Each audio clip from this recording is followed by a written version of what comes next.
message here in just a second. Oh, here we go.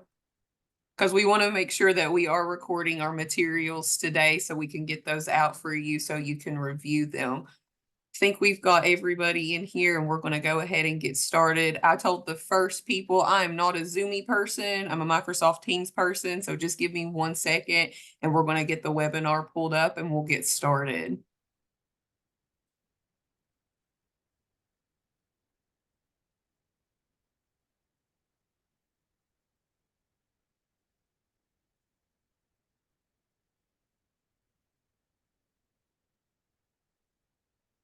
Okay, can everybody see? Perfect. All right. Oh, and I'm trying to get my people because that's not working. Do, do, do, do, do. So you may see me, if you see me like looking up, it's because I've had to move my screens. So hi, everybody, I'm looking. There we go. All right. So again, we're going to just be talking today a little bit more about the Kentucky Governor's Office Registered Apprenticeship Portfolio, how it works and what it does and how it can really benefit your business. So we just want to welcome you today. Rebecca, do you want to introduce yourself? Sure. My name is Rebecca Smith, and I am the apprenticeship consultant for the Kentucky Governor's Office of Early Childhood. So basically, I'm the one who provides support for the apprenticeship program when you contact the governor's office. Perfect. Thanks, Rebecca. Rebecca has been absolutely wonderful. I want to brag on her for just a second. This is our third cohort, and this is her first cohort that she has taken on, and we're now in cohort 4. She's really our early childhood education expert when it comes to registered apprenticeship, and she's worked really hard on this portfolio. So she's much more than just the person that's going to answer, the questions or whatever. She's really behind the program, and we really appreciate her. My name's Kayla Jude, and I work for the Office of Employer and Apprenticeship Services. I'm an apprenticeship workforce consultant for our office. I am a state-specific and industry-specific consultant. So I actually assist the whole early childhood education and care industry statewide.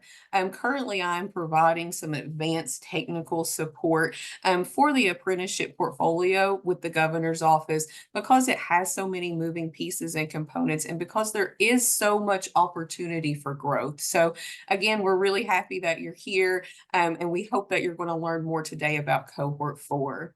Let's go into a few takeaways. Hopefully what you will learn and take away from today's webinar.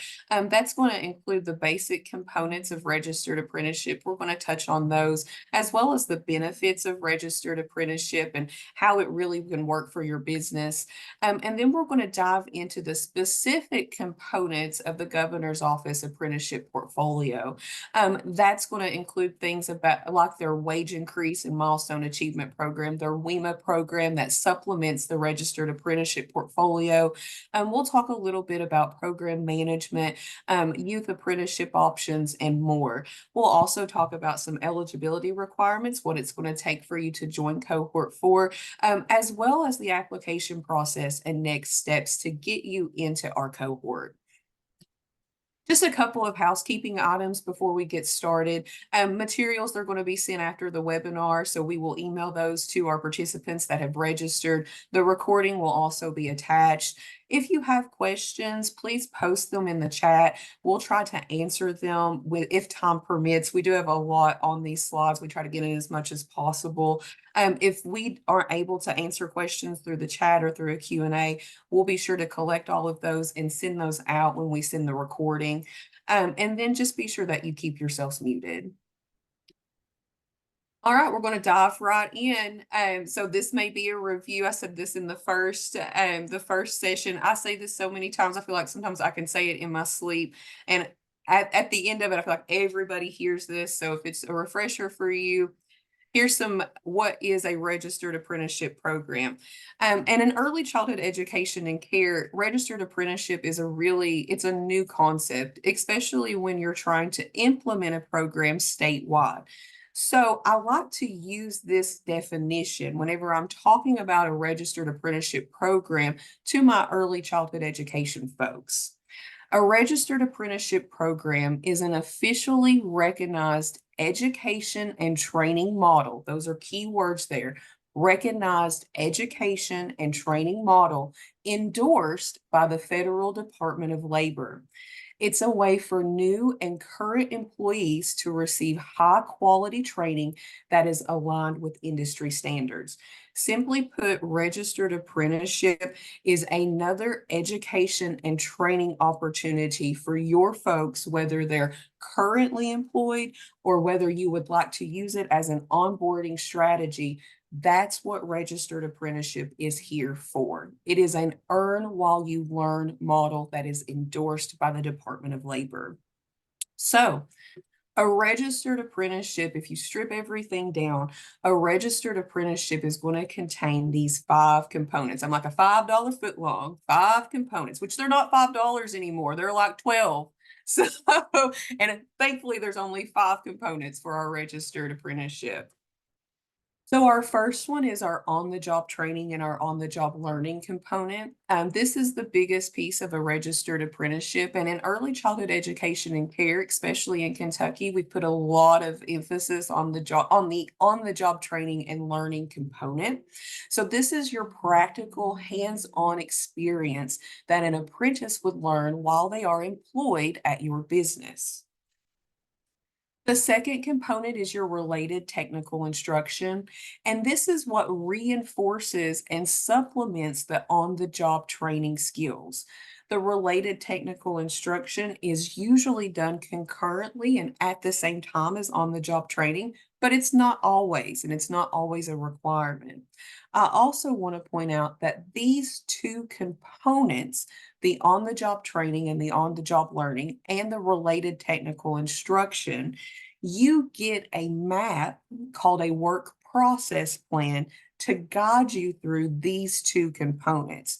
So you will actually see what on-the-job training and what related technical instruction, what components there are in that work process plan. And Rebecca will go over that a little bit more. The third component is mentorship. Mentorship, it's a really, we hold this in a very high regard for our apprenticeship components, and there is special attention with the Kentucky Governor's Office of Early Childhood and their apprenticeship portfolio with mentorship. Remember with registered apprenticeship that all apprentices must have a mentor, somebody that is experienced and somebody that can guide and facilitate the apprenticeship program. Now, these 4th and 5th parts, this is what's going to set a regular apprenticeship program apart from a registered apprenticeship program. You can remember anybody on the street can say, hey, I'm doing an apprenticeship program, but not everybody can say that they're doing a registered apprenticeship program. And typically this 4th and most certainly this 5th component is what sets them apart. The 4th component is your wage progression. So apprentices must receive at least 1 wage increase between the start and the end of their apprenticeship. Rebecca will talk a little bit more about times and durations of apprenticeships, but typically apprenticeships in early childhood education last 1 to 2 years. So you just want to remember between that 1 to 2 year training program, you want to be able to give at least 1 wage increase to the apprentice. There is no regulation saying this is the amount that you must give them and this is when you must give it. It just says you must give at least 1. The 5th and final component is your national certification. Again, this is what really sets apart an apprenticeship program from a registered apprenticeship. What happens is if you have all these components in place, your program is registered with the Department of Labor, and all of your apprentices would then be eligible and able to receive a Journey Worker credential that's issued by the Department of Labor. And what that says is, yes, I have an apprenticeship program, and yes, my apprentices have completed that apprenticeship program, showing that they have completed a high quality training program.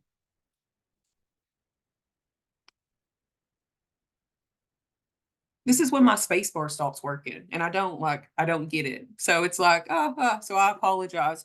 we're going to go and we're going to talk a little bit now about the benefits of registered apprenticeship. And really, these first two, I guess I spaced a little too quickly. They go together, and I'm not going to read them word by word. But you just want to remember a couple of benefits of registered apprenticeship is that hands-on learning and that professional development pieces. Especially working with the Governor's Office of Early Childhood and working with our employer partners. Currently, we have almost 50 employer partners. I think we've got around 48.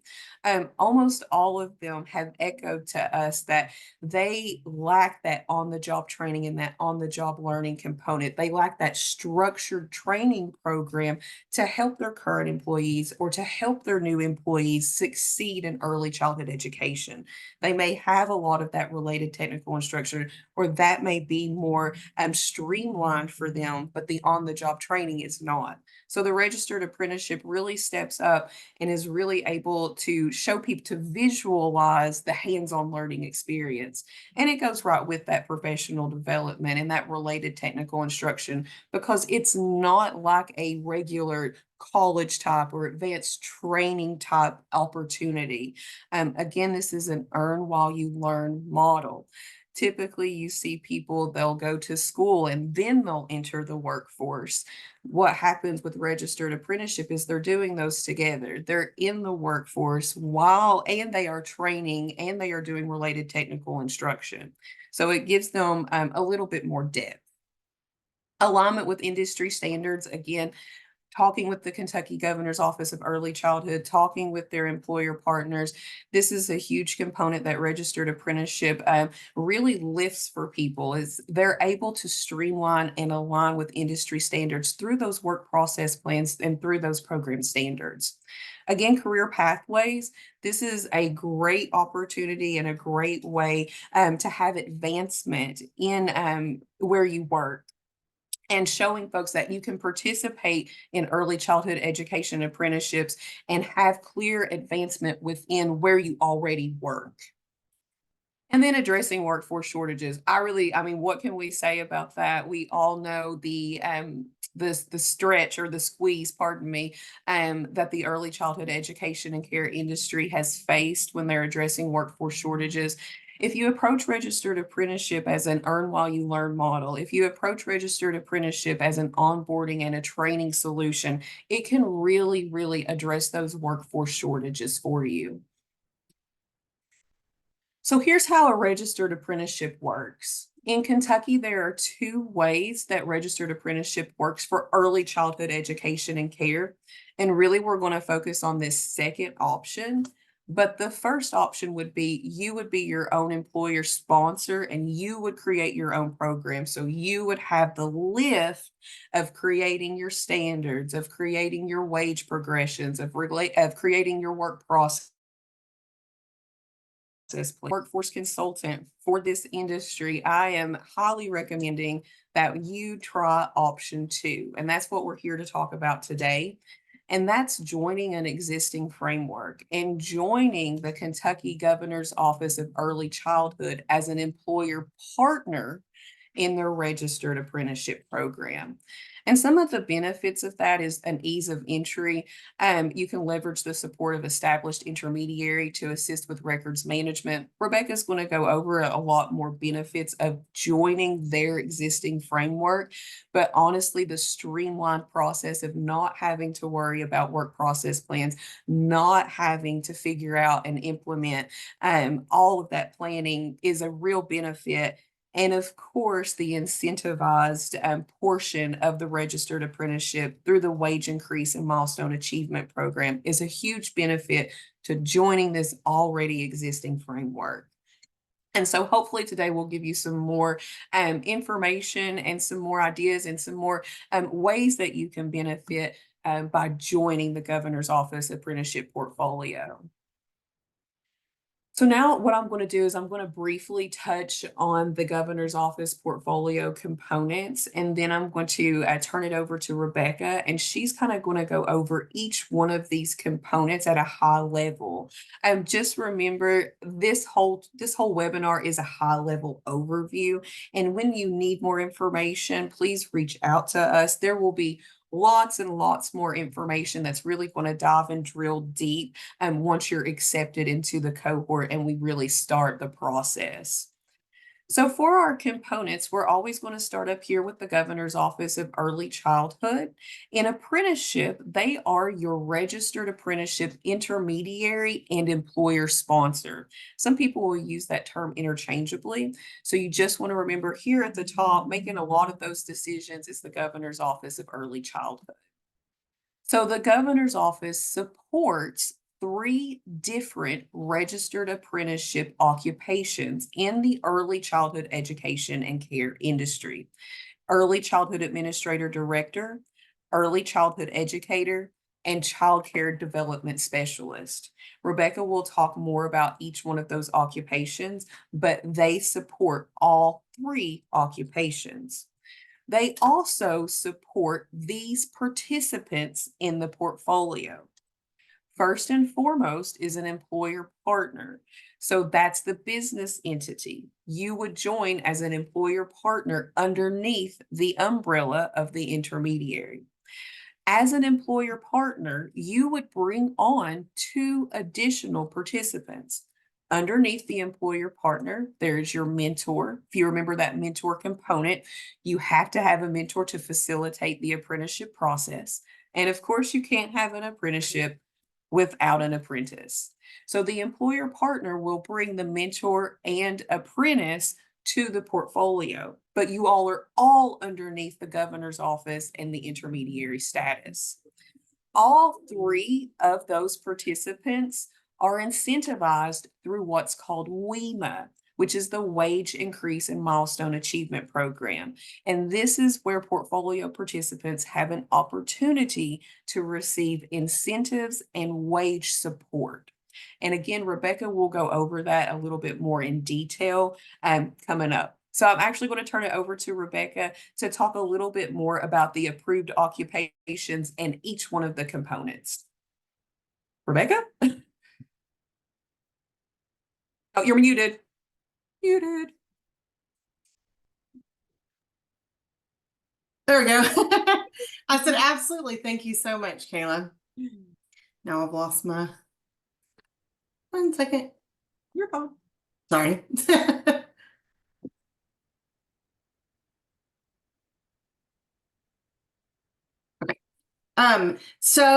Like Kayla was saying, the Governor's Office of Early Childhood Apprenticeship portfolio supports 3 registered apprenticeship occupation.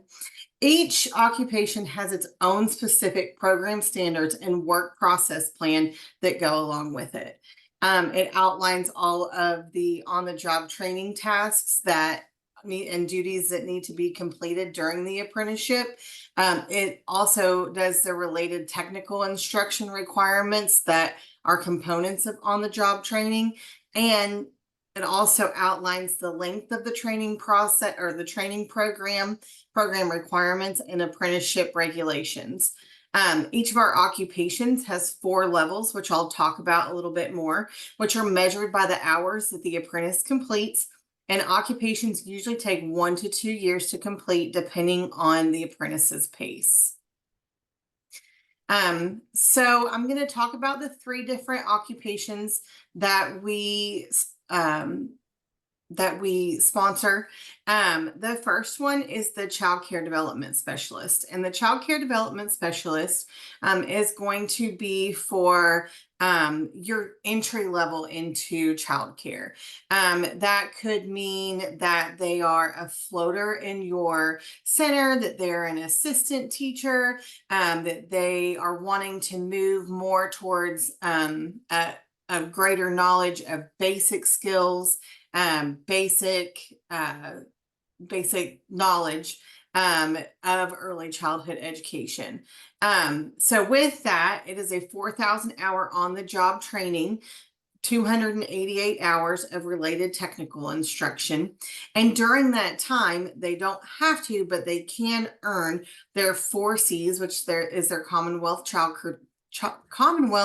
Care Credential, and their CDA. For some reason. The next occupation that we have is our early childhood educator. The early childhood educator is a 2,000-hour on-the-job training, 144-hour related technical instruction. And this is going to be our path to the associate's degree. So whether you're already in school, whether this is something that you want to do, if you're wanting to start a path to your associate's degree, to your bachelor's degree, this would be the program for you. You're not going to finish the apprenticeship program with an associate's degree or with a bachelor's degree, because a degree takes more time than that. But with this, it is required for your related technical instruction that you take 3 college level IECE courses towards your associate's or bachelor's degree, and and with that, you'll have that mentor to help you through those things. We help work with PD specialists to get you signed up for classes. And we actually use the PD specialists from Child Care Aware throughout the whole apprenticeship program to make sure that you are supported and guided on the correct path to whatever certificates you want to earn within your journey worker credential within your apprenticeship. So it's not just a one-stop shop. The third one that we do is the Early Childhood Administrator Director. And this is a statewide certificate that Kentucky is the first state to house this occupation.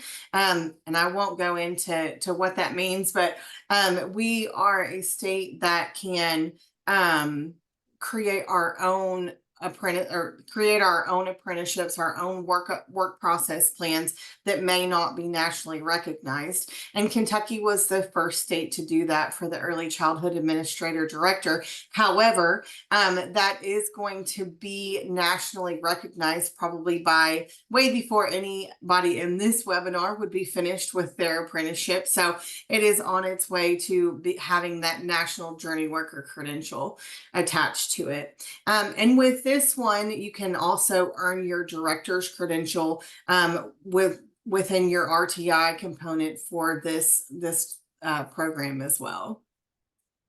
It is a 4,000-hour program that has 288 hours of related technical instruction.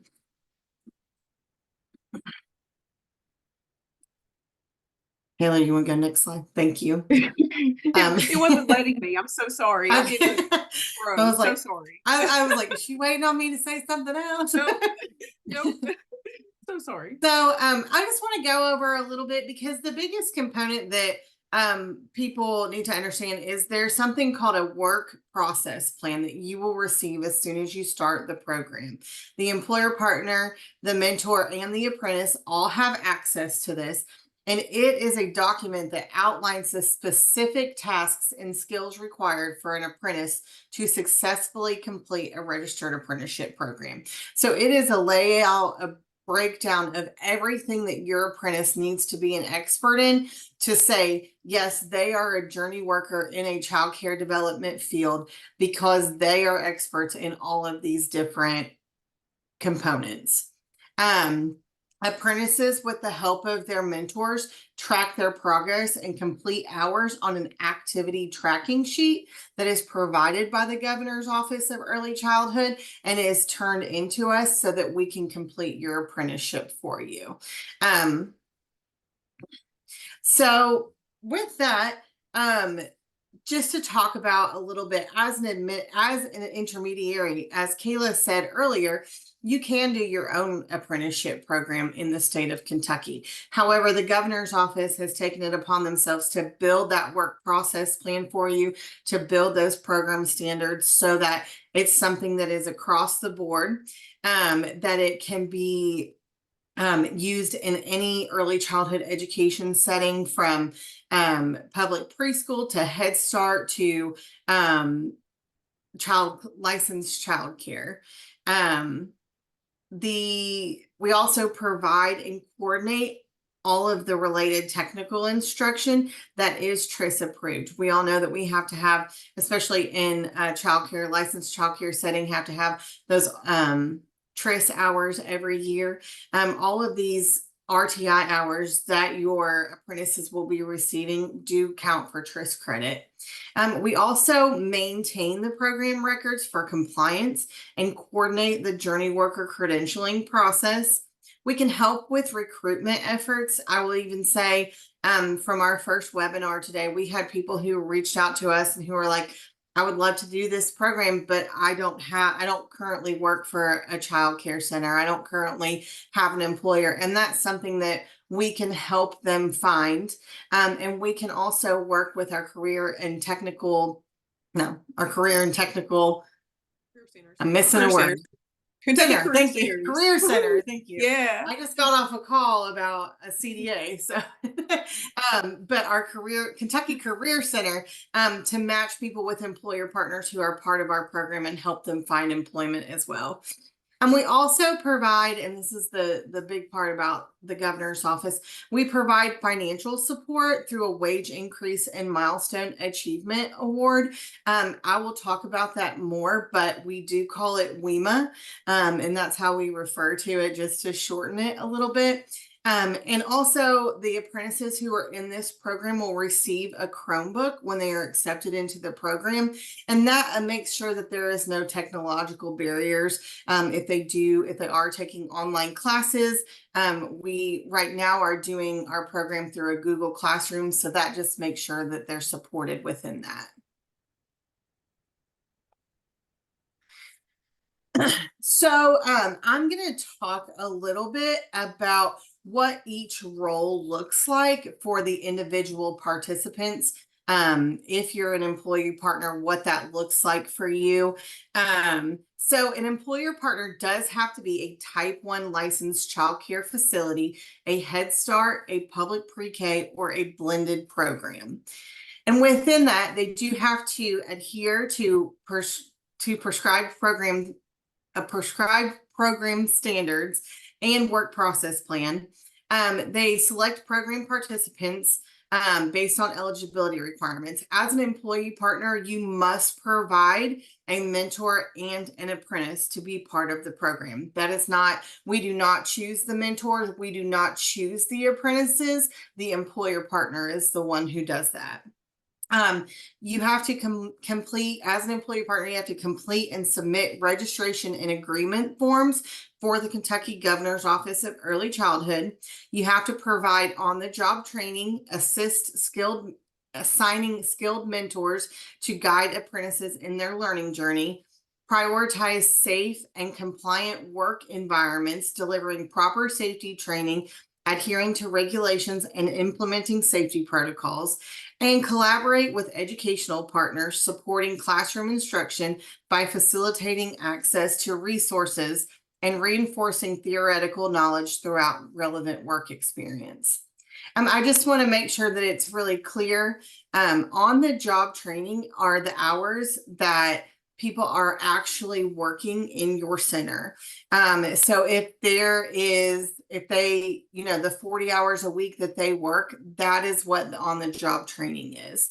So I just like to make sure that everybody knows that when it says that they have to provide that, because most of you already are. The next role is the mentor. A mentor is someone who meets the definition of a journey worker. The Governor's Office of Early Childhood does require our mentors to go above and beyond and against the national standards or the national policies, whatever. So we do require that our mentors have at least a CDA or higher and a minimum of 3 years experience in a licensed childcare or early childhood education background. Mentors must guide apprentices in following the work process plan and ensuring accurate tracking of progress. They must provide on-the-job training, demonstrating techniques, supervising work, and offering constructive feedback for skill refinement, and help apprentices overcome challenges by providing solutions and support to foster problem-solving skills and resilience. So for the mentor skill level, and this is a little bit, it can kind of get a little deep, but we like to make sure that everybody knows this at the beginning of the program. So mentor skills level, mentors must meet the definition of a journey worker credential, which is someone who has completed a registered apprenticeship program or who has extensive on-the-job training and work experience in their occupation as determined by their employer. So if an employer feels like somebody is at the level to be a mentor and they meet those standards of having a CDA or higher and 3+ years experience, then that is up to the employer's discretion to make sure that that mentor is considered what would be a journey worker, which means they need to be an expert in everything that is in that work process plan so that they can teach their apprentices. And mentors may only apprentice people who are at a lower skill level than them. So if you have somebody who has a CDA and 3 years of experience, you don't want them to mentor potentially somebody who has a CDA and 3 years of experience, because you want to make sure that the person who is providing that mentor experience is providing it for someone who needs it. The mentor apprenticeship ratio. So a lot of times when people are starting the program, they're worried because they may not have as many mentors as apprentices that they would like. And this is something that a policy that is determined by the Division of Labor. Employer partners are required to maintain a 1-to-1 mentor to apprentice ratio during the mentor's initial 2,000 hours of membership and mentorship. So what that means is, if you have never been a mentor before, you have to spend 2,000 hours with having only one apprentice. Following those 2,000 hours, which means 2,000 hours of on-the-job training for that apprentice. Following the mentor's completion of 2,000 hours with their first apprentice, the program then permits a mentor to apprentice up to 4 people. So basically what that means is that we want to make sure that our mentors have a really good grasp on what they're doing and how to help their apprentices and guide their apprentices before they take on 4. This is the next kind of hard to grasp, sort of. A mentor and an apprentice can participate in dual roles. And what that means is, with our apprenticeship, our child care development specialist and our early childhood educator and our sorry, I'm trying to admit somebody from the waiting room. The 3 kind of stack on each other. So your early childhood administrator directors are going to be your highest level of skill. They are required, and I'll go over this again later, but they are required to have a CDA to even participate in the early childhood administrator director program. If they are somebody who you think would be a great administrator, but they don't have their CDA, we want to make sure with our administrator director program that they have really good basic skills for early childhood education, because that's not what that program teaches them. So if you have somebody who'd be a good administrator, they may want to start out as a child care development specialist, work through, get their CDA, and then they can do their early childhood administrator director credential. But with that, the dual roles, an early childhood administrator director can be an apprentice in the early childhood administrator director program, and also they can be a mentor for their early childhood educators or their child care development specialists, because they are at a higher level of understanding than the early childhood educators and the child care development specialist. And then so on. Your early childhood educators can be mentors. If they are an apprentice in the early childhood educator, they can be a mentor for their child care development specialist. Child care development specialists are that entry level position, so they cannot be a mentor to anyone else. And if there's any questions about that, we can definitely talk about that in a more in-depth in the future. But that's just so as employers, you can kind of wrap your mind around who can be a mentor and how many apprentices that you could potentially have. For an apprentice, they must be at least 16 years of age. And with that, we do have our child care development specialist has a youth option. So what's that? That means is if you have a high school student who is participating in a co-op, who is participating in an early childhood pathway and a track program, there's quite a few different options. They can participate in this apprenticeship program as well. It may take them a little bit longer to finish it, but Kayla will talk more about the youth apprenticeship in just a little bit. Apprentices must be actively engaged in the learning process, follow the work process plan, and participating in related technical instructions to enhance skills. They must collaborate with their mentors to track progress, and they must apply the gained knowledge to industry practices, incorporating mentor-provided insights into daily tasks, techniques, and relevant trends. So eligibility requirements. The eligibility requirements are not super strict, but we do have to make sure that there are a couple things in place for you to participate in the program. So the employer partners, again, have to be a public preschool, Head Start, or licensed type 1 childcare in the state of Kentucky. I know we do have potentially some family in-home providers out there. We are hoping to work on a family childcare apprenticeship soon, but that is not something that we provide as an occupation yet. For an employer partner, you do have to have no outstanding issues with the Department of Workplace standards. Typically, this isn't an issue, but once you apply, we'll send information to someone and they'll just let us know that you're eligible. You do have to have a valid license for childcare providers. You have to have at least one current employee or a job opening for an apprentice, or be willing to create one. And you have to be able to provide an experienced mentor. For the mentor eligibility requirements, they do have to provide on-site mentorship. So your mentor and your apprentices, if you are an employer partner, should both be people who are employed by you.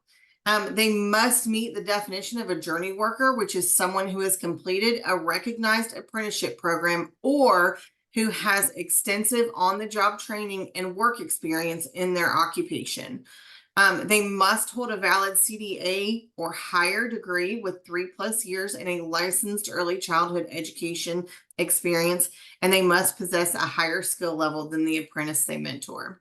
And for the apprentices, they must be 16. For the early childhood educator or early childhood administrator director, they must be 21 at the time of completion, because in the state of Kentucky, you have to be 21 to be a director. They must be employed by a participating employee partner in the covered occupations. If they are participating in the early childhood administrator director occupation, they must have a CDA, and they must demonstrate a need for an apprenticeship program. And when we say demonstrate a need, that is at the discretion of an employer partner. So you as an employer need to feel that this person could benefit from an apprenticeship program. Thank you so much, Rebecca. I'm going to talk a little bit about our youth apprenticeship option, like what Rebecca was speaking about. And then I'll turn it back over to Rebecca to talk a little bit more about the wage increase and milestone achievement program. Hopefully my space bar is going to work. So I've been having all kinds of issues. So TRAC stands for Tech Ready Apprentices for Careers in Kentucky, and it allows students to participate in registered apprenticeships in high school. TRAC is a work-based learning option that allows students to attend part-time and then co-op at an employer to receive on-the-job training. So TRAC is kind of the program that we house, that the state of Kentucky will house certain work-based learning options. Students participating in the early childhood education, college, and career pathway in their high school, they will participate in that by taking classes that are offered by their family and consumer science teachers or their department. Typically, it's 4 classes. That fourth class is the co-op, but there are 3 other classes that they will take. And there's a list of classes that they can take. And there's some core classes, and then there's some additional classes.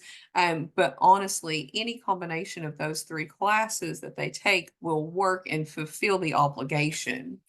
So those classes that they take during their high school, that counts for the related technical instruction component of a registered apprenticeship.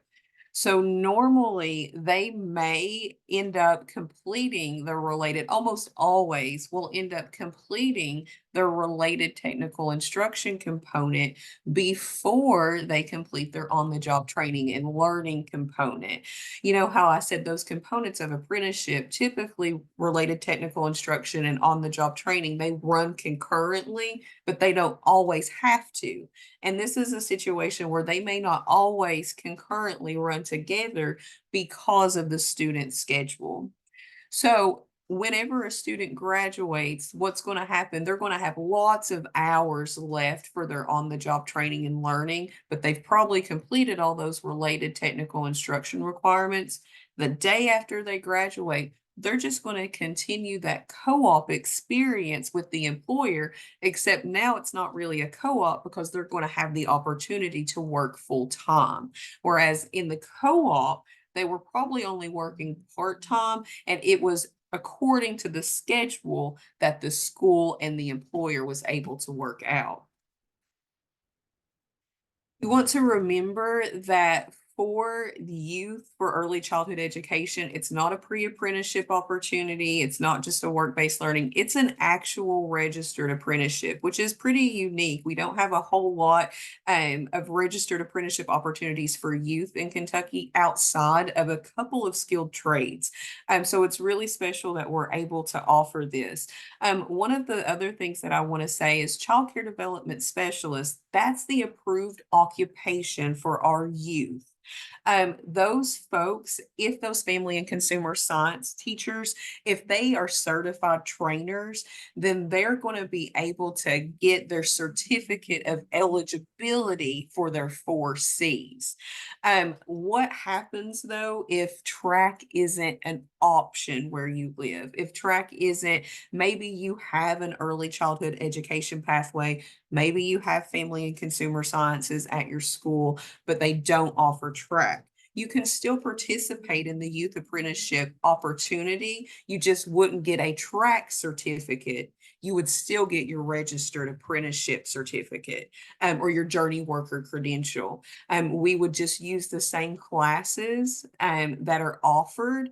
Again, you just wouldn't get that track certification. What happens if you are in an area where the high school doesn't have early childhood education or doesn't have family and consumer sciences? If you know youth that still want to participate that are in high school, that is still a possibility. What would happen is the burden of that related technical instruction, instead of it being at the secondary school at the high school level, it would come to your responsibility as an employer partner. And so we as the governor's office, or they as the governor's office, would work with you to design a related technical instruction program for those folks that aren't participating in track. I've had a couple of inquiries about that, but we haven't had anybody follow through yet. I've had a couple of folks mention homeschool folks that may be homeschooled and don't have that type of opportunity with family and consumer sciences. If they're homeschooled, if the employer is still able to provide a related technical instruction outline and we would assist with that process, then they're still perfectly eligible to be a youth apprentice. If you need more information or more clarification, feel free to reach out to Mary Taylor. Again, we'll have this PowerPoint slide to you guys, or this whole training, and you can always reach out to me as well, and we can facilitate meetings. I'm happy to help with that component. I'm going to turn it back over to Rebecca now, and she's going to speak more about the wage increase and milestone achievement program. Thank you, Kayla. So let's get to everybody's favorite part, the money. So I just like to say up front that the Registered Apprenticeship Program and the WEMA program are two separate programs. The Registered Apprenticeship Program can stand on its own, and can be done without the wage increase and milestone achievements awards.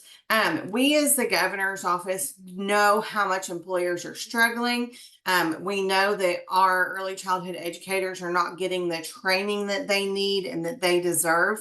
And so we have put the wage increase and milestone achievement, WEMA, in place to help support those employers, to help support those apprentices so that they can get high quality educators in their programs.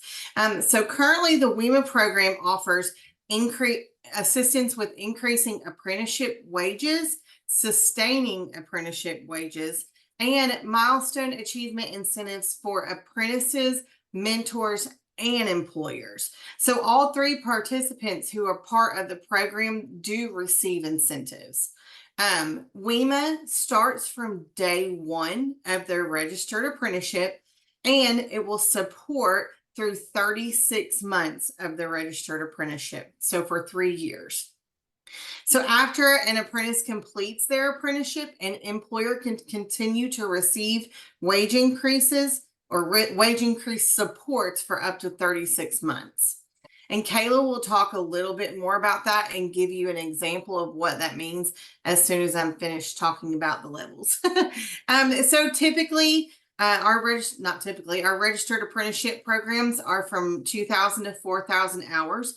And with that, we track them on what is called levels, which were specific milestones that are that show a stage of progress from how many hours of on-the-job training that they have completed. So there are 4 levels of each registered apprenticeship. And when the apprentice completes the 4 levels, the employer can continue to receive wage increase supports until 36 months have passed. So we allow you to invoice, you receive money, however you want to say it, at each level. So level 1 through 4, and then we will sustain for any additional time that wage increase after the apprenticeship is completed for up to 36 months. Sorry, I made that way more confusing than it needed to be. And take it away, Kayla. No, I think you did a great job there. I am just going to try to give an example here. And just for you to remember, just remember a couple of things that Rebecca said. Remember that our apprenticeship occupations, we have 3 total, and they will last between 1 to 2 years. Typically, right? They're time-based, so they're measured in hours, which are measured in levels, right? You remember Rebecca saying there are 4 total levels in a registered apprenticeship. Pardon me. So what you want to make sure of is if you have a 1 to 2 year time span and it's measured in number of hours. Do you remember Rebecca saying though, WEMA is 3 years, it's 36 months. So if we have an apprenticeship that typically takes 1 to 2 years, we're allowing that extra buffer in case either A, it takes a little bit longer for somebody to complete that apprenticeship, just like a youth that's not going to be able to go full time, or B, if somebody completes typically like on schedule within that time-based program, then you're going to be able to get that wage increase support for almost up to a year. So these examples, we're just trying to show you, and just remember, we will go over this in great detail whenever we do invoicing, whenever you're accepted into the program. We just want to get people a little bit acclimated about how WEMA can work for your business. So example 1 just shows you the progression of an apprenticeship. If somebody was like on schedule to complete their apprenticeship. So if they started, let's say they're an early childhood administrator director. Remember, that's a 4,000 hour program, and it takes somebody about 2 years to complete 4,000 hours. They don't have to complete it in 2 years. That's not a hard deadline. Nobody's going to be punished. Nothing's going to happen if it takes them longer than 2 years.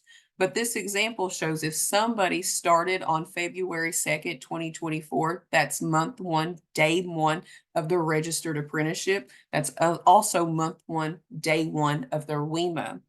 Let's say in 6 months, they've completed level one. So they've completed 1,000 hours of their apprenticeship. They're on time. They will invoice for that. All participants can invoice, and then the apprentice can progress to onto level two. It may take them an additional 6 months, which is on par, which is pretty normal to do about 1,000 hours in 6 months if you're working full time. So they've invoiced for level two, and so on and so forth. If you look at level four, you'll see it's month 24. So that's about 2 years for our early childhood administrator director. But don't forget, WEMA is 36 months. So what happens after they graduate, after they've completed month 24? Well, as soon as they graduate, they will continue on with that wage increase support until 36 months has elapsed, until 36 months from day one, month one of their apprenticeship. Example two is the same type of situation, with the exception that it took a lot longer for somebody to complete their apprenticeship. Maybe they had to go down to part-time status. Maybe they had to take FMLA for 12 weeks or so. We don't know what happened. It doesn't matter. But they have taken a little bit longer to complete those levels. You'll see on level four, they didn't complete until month 32. That's totally okay. We have 36 months of WEMA. So if you need 4 months of that wage increase support after they have completed that apprenticeship, it's there. You have until 36 months to use whatever wage increase supports that you have from the start of your apprenticeship. I'm sure that is clear as mud. So, like I said, please don't fret so much about this, because there is intensive training about this, exactly how to do it. Rebecca, you're muted again. Gosh, I've done so bad about that this time. Um, so this is, and I'm not going to go through it specifically, as Kayla said. We'll be sending this out so you can go back and reference this chart. This is what a wage increase WEMA looks like for an early childhood administrator director. You can see what the compensation and bonuses will be at each level. The 50 cent hour and wage, or 50 cent per hour wage increase, is what the governor's office will supply to the employer, so that they can increase the wages of the apprentice. It does go up every level, and at the end of that, again, we sustain it for 36 months. Now, I will say, and Kayla, you might have touched on this and I didn't hear it, but there is an opportunity that if this wage increase does not work for you, that you can only participate in the wage increase, or I'm sorry, you can only participate in the milestone achievement portion. Some of our schools have contracted workers that can't fulfill these wage increases. We can kind of adjust when they bill to help out with that, or they can just choose not to participate and still use the milestone achievement portion of it. So it's not an all or none sort of thing, and we try to make the WEMA schedule work for all of our different entities that we provide services for. So this is the educator, the early childhood educator. It is only a 2,000 hour program, so you can see that the increases, the milestone achievements are a little bit different. So you can go back and look at these and see, and all, as you know, at the end of this, you can see there is a bonus for the apprentice, the mentors, and the employer partners. So we're incentivizing all three pieces of this to make sure that, you know, everybody is given that opportunity to be helped out a little bit and provide high quality training and incentives to their staff. Perfect. Thank you so much, Rebecca. So we have reached pretty much the end of our webinar, and I want to talk a little bit about next steps and how you can join Cohort 4 and what those next steps are going to look like. So your first step will be to complete an application at the end of this webinar. In the webinar, there's an application link. And then of course, once we send out the materials, we will also send out the application link. It's a Google form. So your first step would be to complete the application.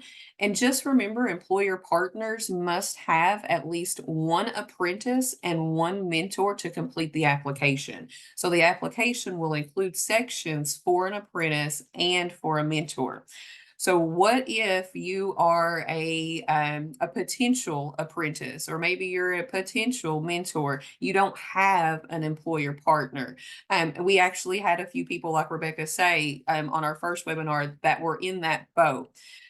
What I say is please go ahead and complete the application. If you do not have an employer partner, you'll either just leave it blank or you will write in NA. I can't remember if I asterisked that to make it a required field or not. And then we will reach out to employers based on your location or based on any specific perimeters you may give us that are participating in the registered apprenticeship program through the governor's office. If you have a resume, we'll attach the resume to that email, and we'll say, hey, employer partners, we have this person and they're really interested in becoming a registered apprentice.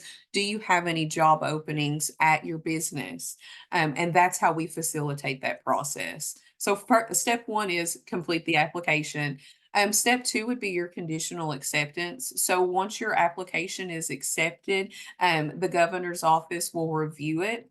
If you meet those eligibility requirements, remember those eligibility requirements that Rebecca went over for all of our participants, you'll receive an email stating that you've been conditionally accepted into the cohort.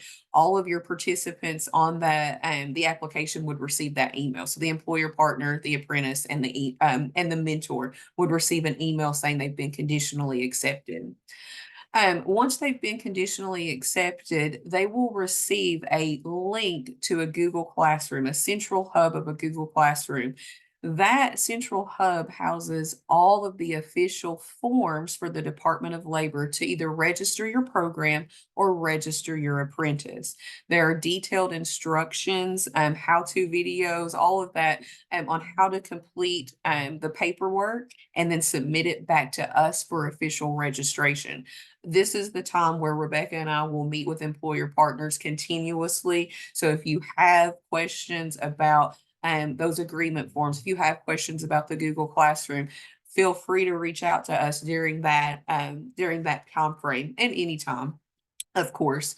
But you're going to complete all the required paperwork in the classroom and submit it to us. And then step four, the final step, is you're going to start your registered apprenticeship. So once you submit the paperwork, it's been reviewed, you will be accepted officially into the cohort, and then participants will receive their work process plans, their activity tracking sheets, and their invoicing instructions for WEMA. Apprentices will also receive the Chromebook at that time, as well as additional information about that related technical instruction. So we're thinking around the end of July is our tentative start date for cohort 4. Right here is the application link and as well as a QR code. Again, there are going to be webinar links, the application links, and we'll have that chart for the WEMA schedule, as well as the occupational chart that Rebecca went over. And then here's we had forgot the email on the first webinar. I was like, I don't know where the email went. If you have any additional questions, please feel free to email us. If you would like to schedule a virtual meeting, anything like that, we're happy to assist with. And Rebecca, anything else because I'm going to stop sharing if I can try. Stop share. Oh, and we're at time. I'm just throwing out some answers in the chat really quick. And so if you haven't gotten an answer to your question, just hang around. Well, actually, I can probably just say it right now. Yes. So Deborah asked if there are any financial incentives available for the mentors. Deborah, once we send out the PowerPoint, that chart, if you look, I think it's the second to last row, it will tell you exactly what the the incentives for the mentor are. There's not wage increase, but there is milestone achievement awards. So depending on which occupation your apprentice is in, determines how much the amount of money is.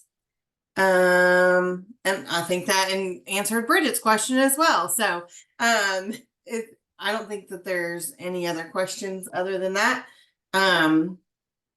So Perfect. yeah, All right. Well, thank you all so much because I know we're a little bit over time, but we will get this recording and all of these things to you probably by end of the week. So thank you all again.